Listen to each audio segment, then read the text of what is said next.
Christian Eckes dominated the truck race, John Hunter Nemechek wins the Xfinity Series race, and Joey Logano somehow outlasts him on fuel in the Cup race from Nashville.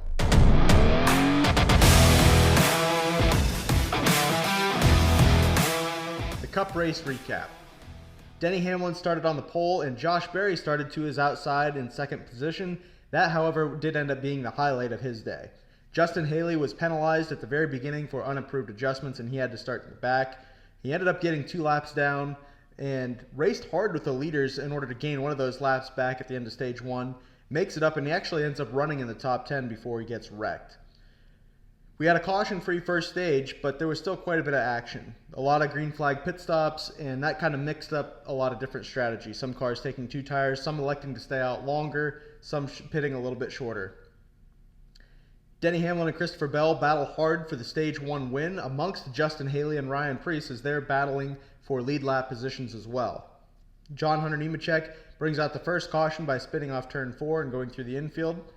Ty Gibbs followed it up shortly thereafter by making contact with Alex Bowman off of turn 4, and he also follows pretty much right in John Hunter Nemechek's tire tracks and spins through the infield as well.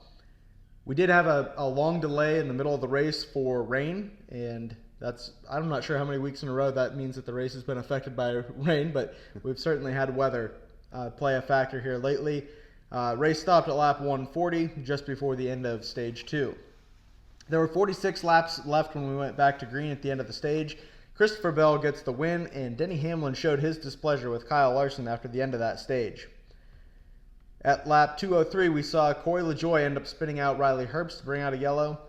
Lap 210, Eric Jones ends up hitting the wall.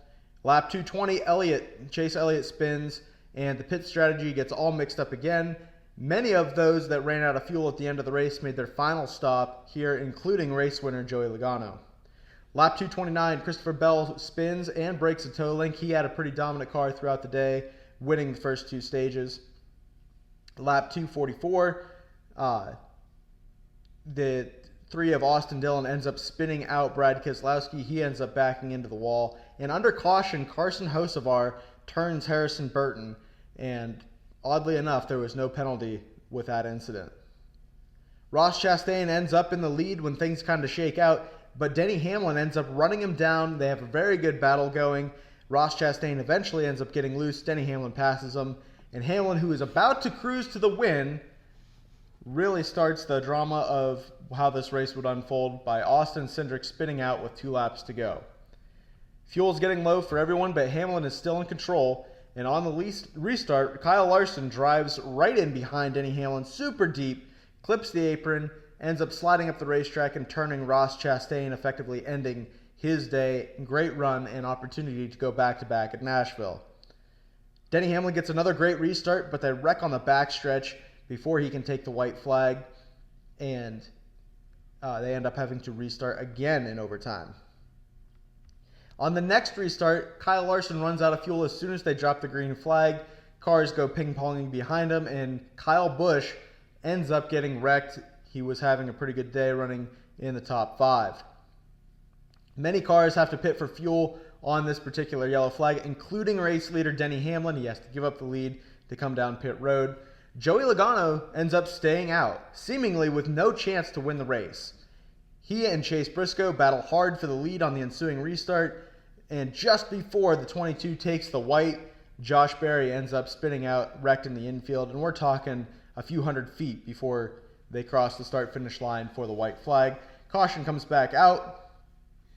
One more restart. Joey Logano and Chase Briscoe still out front, but Tyler Reddick is going to be coming hard after they drop the green flag. Briscoe runs out of fuel before they even make it to turn 1 on the white flag lap. Logano makes a huge block on Tyler Reddick. Cars wreck on the backstretch, but no caution ends up coming out. Reddick makes another move, but Logano is still blocking hard. Zane Smith ends up joining the battle for the win and is unable to pass Joey Logano as they come basically 3 wide across the start-finish line in what is a wild finish to this Cup race in Nashville. In the truck race, Christian Eckes dominated, leading 150 of 150 laps, and he started 3rd in the race, so he ended up taking the lead on lap 1.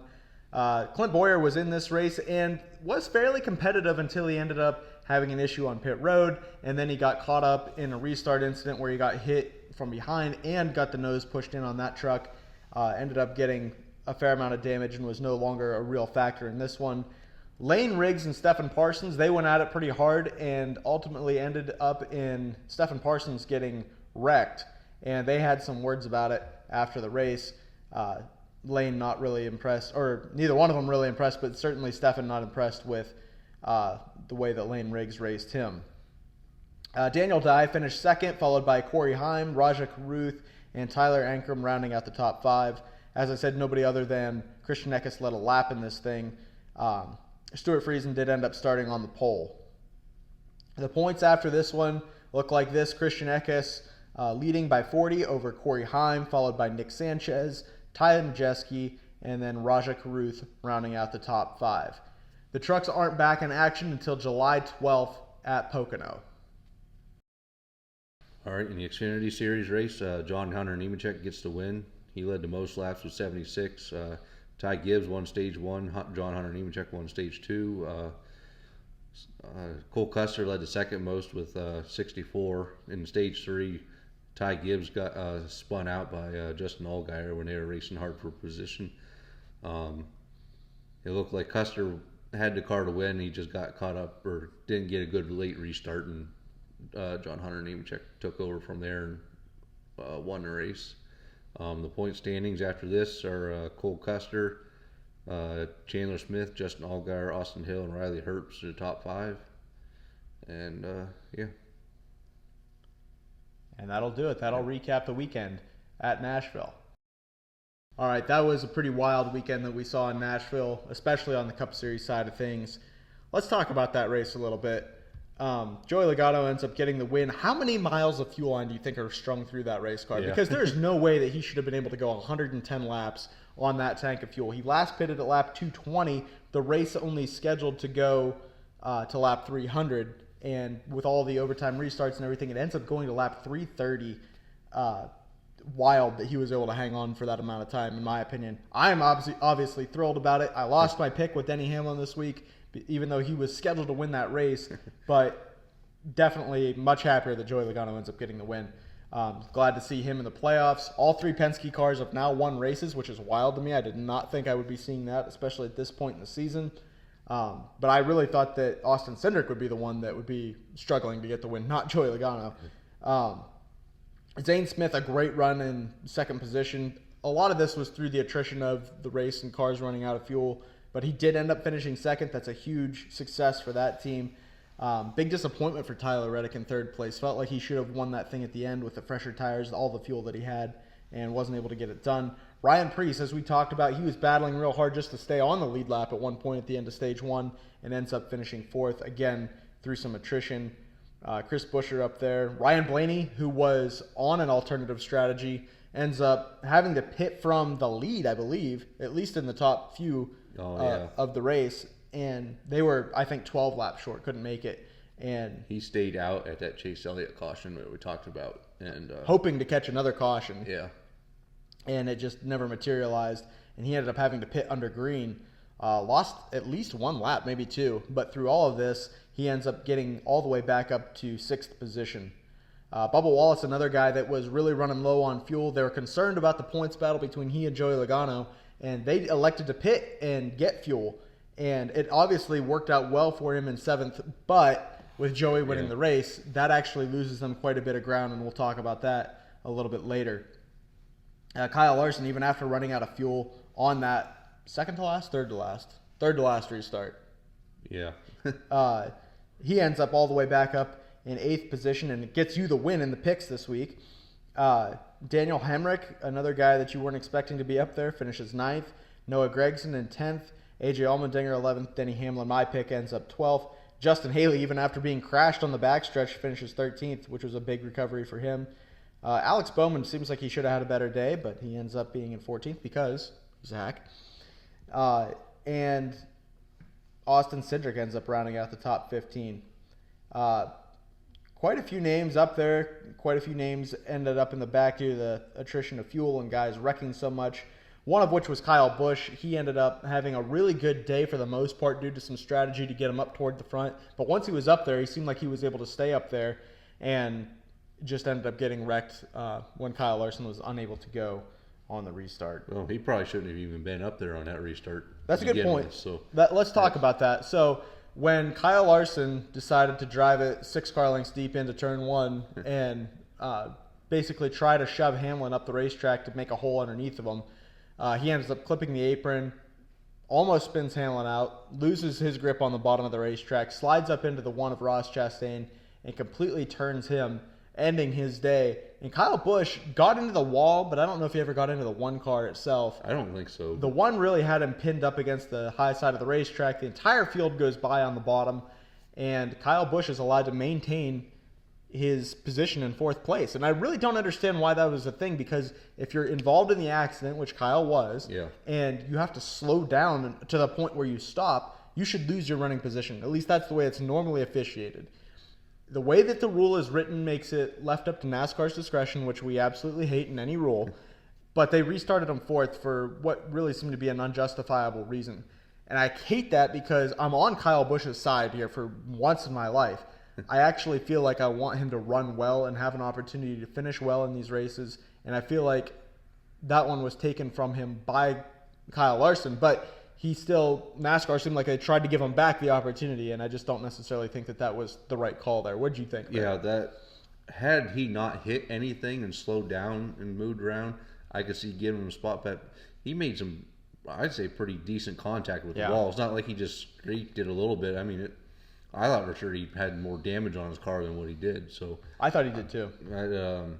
I mean, to me, that's involved in the wreck, and you fall in line where you fall in line at that point. As I was typing my notes during that incident on my phone, I was saying to myself, or I was literally typing that, Larson makes a big move, wrecks the 1 car, ends his day, and the 8's day as well. Yeah. And then as soon as I was completing that, as I was typing it on my phone, I look up and Kyle still scored 4th, and he's running around there on the top. I was like, I can't believe he's still in this thing.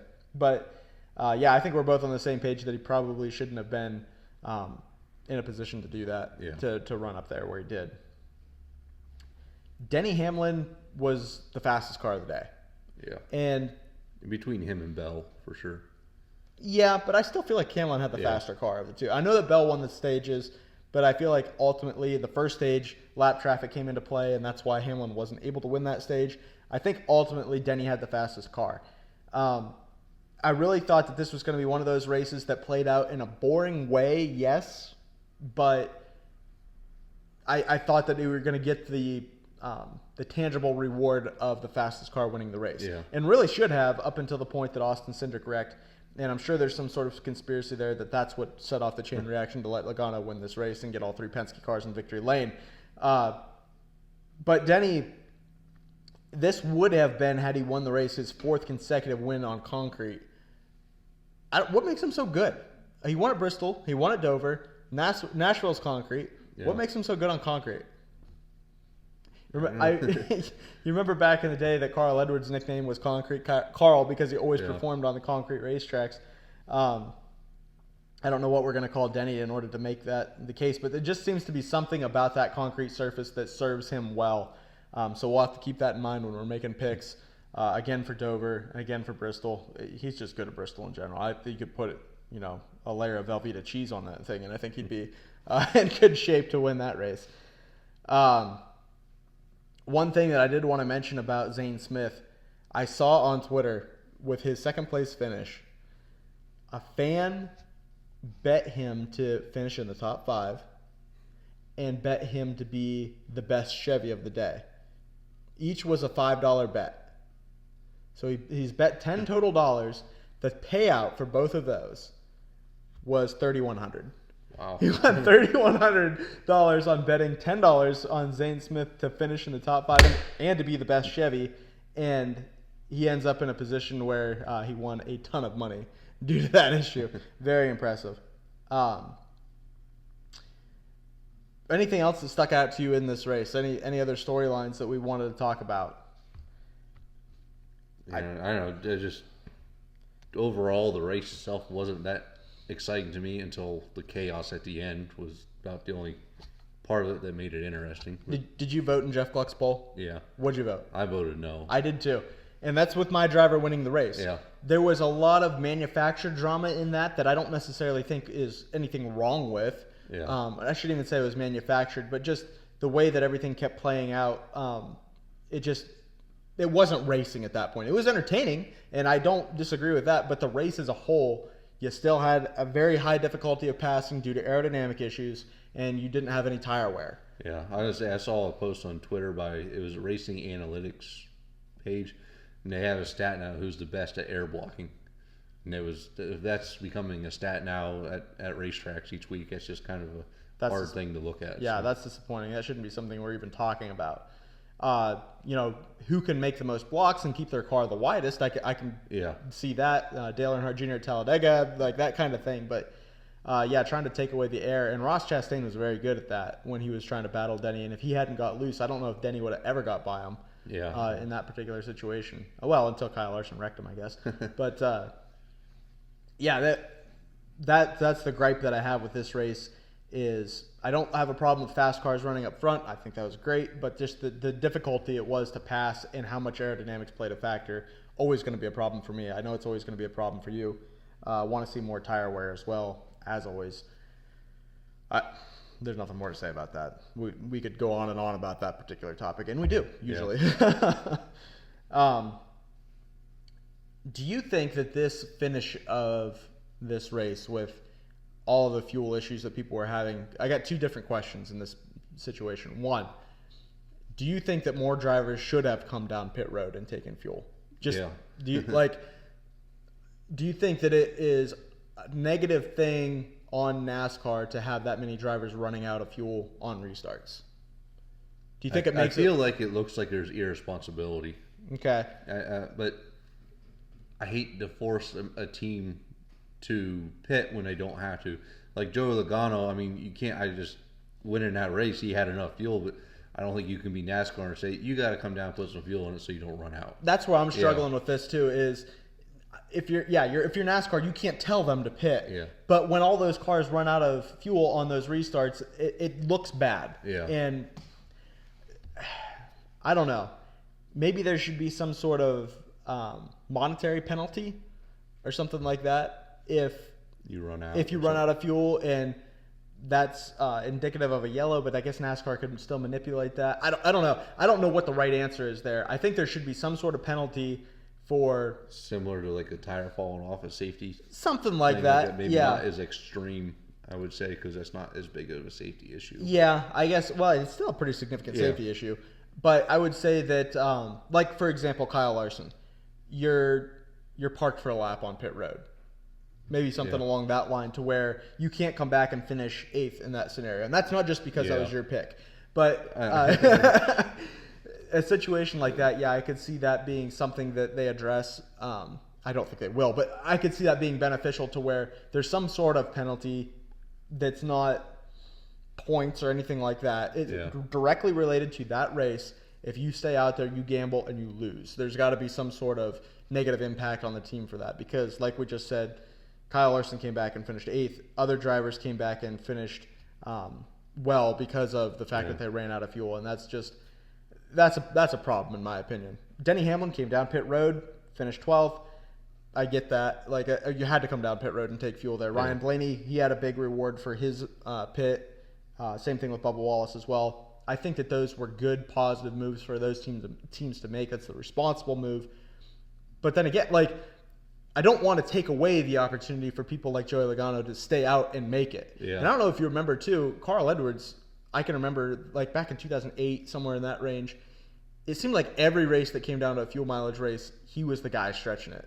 And there's some level of skill there to saving fuel. Yeah. I like that aspect of the race. I don't want to see a ton of fuel mileage races, but when there are fuel mileage races, I want to see guys with certain talents be able to step up and make that work, and not just be got 22 gallons of fuel, make it work. Yeah, it's if it's fuel mileage after a long green flag run, cars are spread out and you run out of fuel, you're not hurting anyone or anybody. Right. But just knowing you're gonna restart and once you punch the throttle and not do nothing, you're gonna cause chaos. Yeah. To me, I hate saying you have to pit, but I also hate seeing cars you're crashing 5 or more cars every time you chance out there on them restarts. So. And that was part of the issue, is that we had so many overtime restarts due to cars running out of fuel throughout the pack. And just, I mean, some guys are just going to race like idiots and wreck, and we did see some of that. But I guess my question to you is, do you think that this crossed the line into clown show level? Or do you think it's not quite there? It was pretty close if it's not there, but yeah. I would agree with that, to where I don't have enough there to say that this was a clown show, because it wasn't like guys were just dive bombing people and making moves and wrecking guys. This was largely contributed to the fuel situation. So that's where I think that the clown show element, it's not all the way there yet.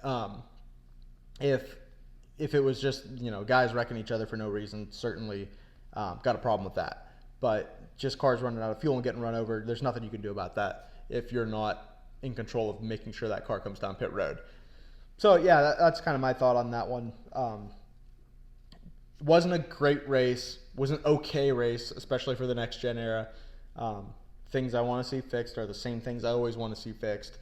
And the end was exciting no matter what. Like, it was entertaining no matter how that all shook out. Anything else that you wanted to talk about from that race? Maybe Carson Hocevar and his actions the last 2 weeks in particular. Yeah. Go ahead and lay that out. Yeah. Well, last week he at New Hampshire he got a flat tire. I didn't know it at the point, but they talked about it on DBC that instead of driving his car back to put the tire on, he brings out a caution on purpose. Mm-hmm. Then this week he spins out the 21 under caution, which was not getting penalized too is kind of beyond me also. Especially after, I mean, I understand it's not the same race directors and all that stuff, but we saw the issue with Stephen Parsons and Lane Riggs. You saw Lane turn Stephen Parsons in the truck race, and he got parked for 2 laps, I think. 2 laps. That was under green. For rough driving. Yeah. So, they saw that act as deliberate, which it was. He wrecked the driver of the truck under green. And in this situation, you got somebody that just loses their temper under caution, and he turned him to the right, right? Yeah. Yeah, so right hooking a guy is never okay, especially under caution or at speed. It's just never a good thing. Under at speed's a lot worse. Yeah, that's caution, true. Yeah. My only concern with under caution is you got cars that are more bunched up and guys might not be paying as close attention. Yeah, one other car behind Hocevar, I think, made a little bit of contact with him when they kind of checked up there. So yeah, I agree. You got to do something to penalize him there. Yeah. Whether it should have been in the race, but I think you still have to penalize him this week sometime. Yeah, it kind of goes back to the William Byron when he did that to Denny Hamlin. And they said they should have penalized him during the race, and they didn't. I feel like I don't know if we had an incident like this since then or not, but I feel like there's been other instances where they parked a guy a couple laps. Probably. And why it wasn't done there, I don't know. Yeah, I don't have an answer for that one either. It seems like it just seems like the same old Hocevar is coming out. Every time you think he's matured or whatever, and then next thing you know, he's back to his old antics. So. Yeah, it does seem that way for sure. That just like you said, he certainly is a solid performer, especially for the equipment that he's in, and he ended up finishing 16th in this race. But yeah, that definitely should have been some penalty assessed there. So I do have a problem with that. I'd be surprised if there isn't anything out this week, though. I imagine, like Byron, he'll probably get like some 25-point penalty or something like that, or just so the positions aren't monetary fine of some kind, I would assume. Yeah, I would agree with you. Other news this week, we saw Chase Briscoe make his official announcement that he's going to be joining Joe Gibbs Racing in 2025, running the 19 car. No big surprise there. I think everybody already knew that was going to be the case. So he just ended up making it official this week after Chris Bell tried to announce it for him. Speaking of things going on inside of teams, Andy Petrie, who is a legendary crew chief in my opinion, a big part of RCR and the success that they have had throughout the years, he is stepping down from his position. I don't know exactly what his position was, if it was competition director or what it was. I think it was something like that, yeah. He definitely was a vital role of how that team ran, and he is retiring immediately at RCR. And I don't know if that's a performance issue, if it's his decision or what the case is, but he's walking away. we'll have to kind of monitor RCR from this point and see if things pick up or not. And I know that he was involved across the board, Cup and Xfinity. Yeah. So I don't know where that's all gonna shake out. I'm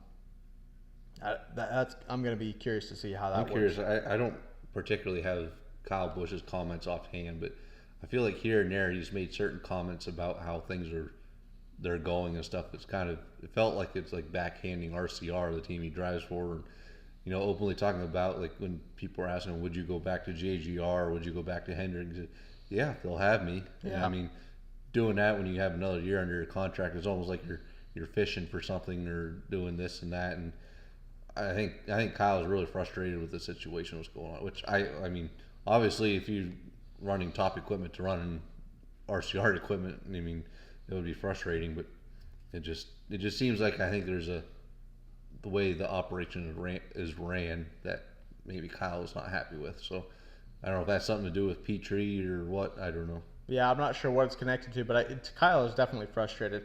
And I don't know about you. Like I said before, I do feel bad for him. Yeah. When Jimmy Johnson's performance went off a cliff at the end of his time at Hendrick, at the end of his time in the Cup Series, I felt no remorse for him whatsoever. When Kyle Busch got wrecked yesterday and he got out of the race car on the front stretch, you could hear the boos raining down, or really the cheers. They were happy. Bottom line is they were happy he was not going to compete any longer in that car.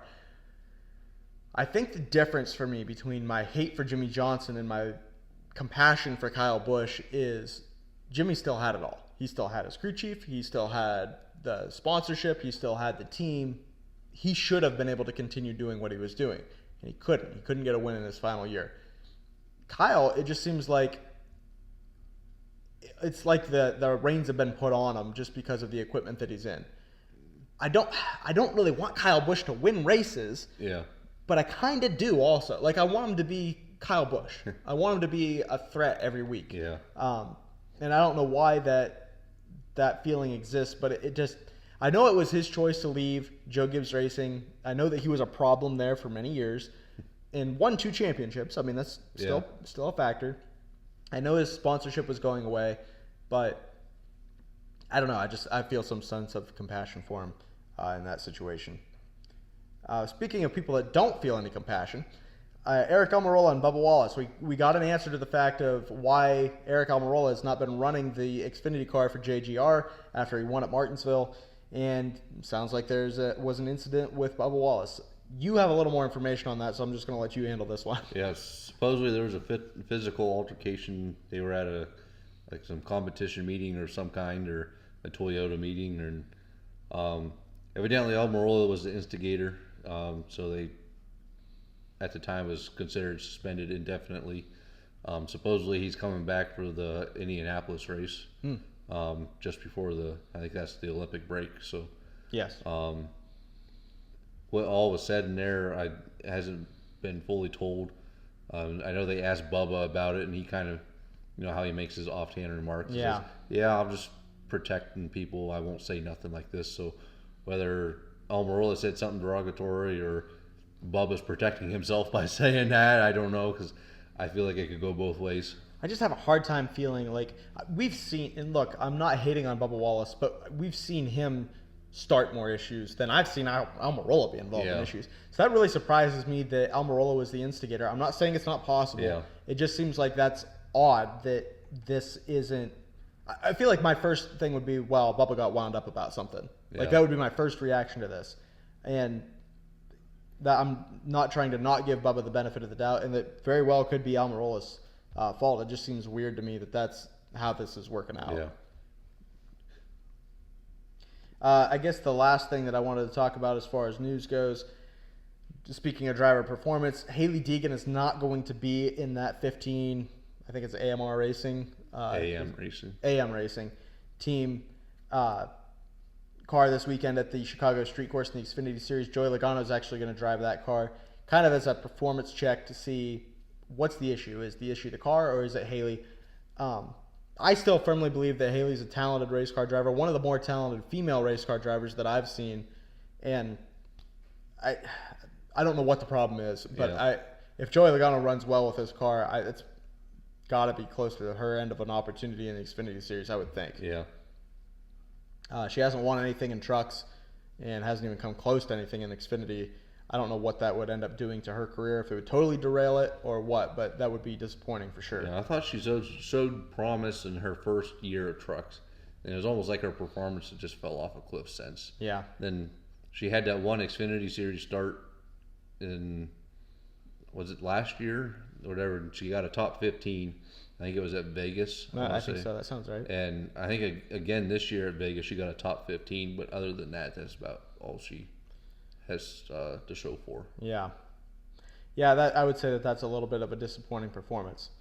And speaking of disappointing, Tyler Reddick was very disappointed after the race, didn't have a whole lot to say, was kind of evasive with his answers to questions. Clearly feels like he should have been able to do more to win that race. But he did end up winning the Denny Hamlin Bracket Challenge. And I got to say, if he was in that position that he was in yesterday and in the mood that he was in and as unhappy as he was, when this becomes an official bracket challenge, I would love to see them hand him a big cardboard check with that little frown on his face. That would be hilarious. Yeah. Did you think Reddick was going to end up getting this?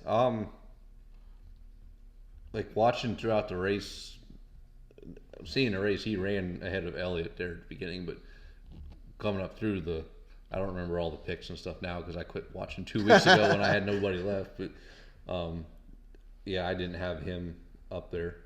I feel like his performance hadn't really been up there. Yeah, I don't think. Yeah. I would have expected Chase Elliott to outrun him. Yeah. But that's the way when it comes down to one race like this, anything can happen, and certainly Reddick capitalized and ends up winning the bracket challenge. Speaking of picks, our picks, you ended up beating me with Kyle Larson finishing P8 and Denny Hamlin finishing P12, even though that Hamlin should have won that race had it not been for Austin Cindric. As I said at the beginning, I'll trade that for a Joey Logano win any day. And the points as they shake out for us right now, it's a pretty tight battle. I'm up by 1 point, 16-15. So keeping it close, real close, a lot closer than I thought it was going to be. And that's greatly helped by a big win last week with Christopher Bell. Chicago Street Course this week. Don't know exactly how that's going to look. We hopefully aren't going to deal with as much rain. I don't know how this one. We really don't have much to go on as far as what to expect.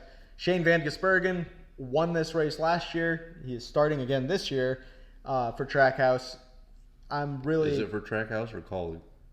That's a good question. I guess I don't know that. Yeah. He's in the race. I'm not sure which car he's in. That's a good point. Yeah. I don't know that for sure. I was surprised. I haven't seen Trackhouse run a third car in a while. So. Yeah. Whether they're because they have their resources with Zane Smith Aspire too, so that's interesting. Whether it's going to be Trackhouse or Colleague car. Yeah. So I don't know the answer to that one for sure, but he will be on the track. And what are your expectations? Do you think he could go back to back? I think he could. I think he could too. Especially Colleague ran well yesterday. I thought so. They can perform when they need to, and I think that this is going to be a good opportunity for them to perform well. He's had more time in them cars now too. So that's a good point. Do you think that he'll do a burnout all the way around the street course? I imagine he'll give it a try. Do you think he'll find Austin Hill and let him know that his displeasure? That'd be interesting. I'd be curious to see that. That's all I got this week from Nashville. Pretty good racing overall, I thought. Not great racing. Cup race was disappointing for its performance most of the way around. The truck race was pretty boring. But the end of the Cup race was very entertaining, to say the least. And I assume that that's pretty much your thoughts as well on that one.